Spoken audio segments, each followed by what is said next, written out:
జగన్మోహన్ రెడ్డి గారిని తిరుమల వెళ్ళనివ్వరా, అడ్డుకుంటారా? అయ్యా జగన్మోహన్ రెడ్డి వెల్కమ్ అబ్బా, ఎందుకు ఆపుతాం? What are you talking Varma? రా, నీ శ్రీమతిని తీసుకోరా, నీ పిల్లల్ని సరే, ఆయన శ్రీమతిని తీసుకు అప్పుడే శ్రీమతిని తీసుకురాలేదండి. కాదండి అంటే అంతా మీ ఇష్టమా? అంతా మీ ఇష్టమా?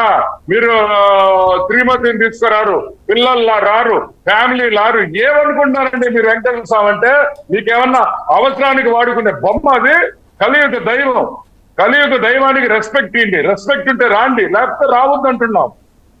సరే, ఇప్పుడు వస్తున్నారు కదా, స్కెడ్యూల్ కూడా ఖరారయ్యేది.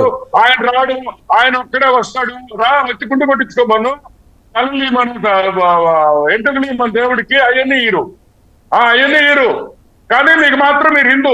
మీ నాన్న చనిపోతే క్రిస్టియన్ దాని సంస్కారాలు, మీ భార్య ఏమో క్రిస్టియన్, మీ మదర్ క్రిస్టియన్, మీ సిస్టర్ క్రిస్టియన్, మీ బావ క్రిస్టియన్, మీ చిన్నాయన వివేకానంద రెడ్డి క్రిస్టియన్, అందరు క్రిస్టియన్లు. ఈయన అక్కడ మాత్రం సనాతన ధర్మాన్ని ఈ నెత్తిని మీద మోసుకుంటుంటే మేము నమ్మమంటావా?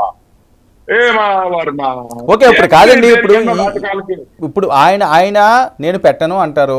గతంలో నేను చాలా సార్లు ఇప్పుడు ప్రత్యేకంగా పెట్టవలసింది ఏంటి, డిక్లరేషన్ మీద సంతకం పెట్టనంటారు. పెట్టకపోతే కుదరదు అని చెప్పి కొంతమంది పీఠాధిపతులు. ఓకే, నాకు అర్థమైంది వర్మ నీ క్వశ్చన్.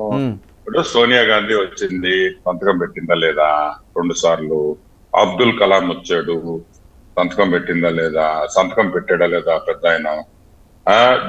జమ్మూ కాశ్మీర్ అబ్దుల్లా గారు వచ్చారు. అందరు పెట్టినప్పుడు ఇంకేందంటయ్యా? ఏందయ్యా ఈయన ఏమన్నా పెద్ద కింకాంగా? అంతమంది వచ్చి సంతకాలు పెట్టి దర్శనం తీసుకున్నప్పుడు ఏమంత ఈగో?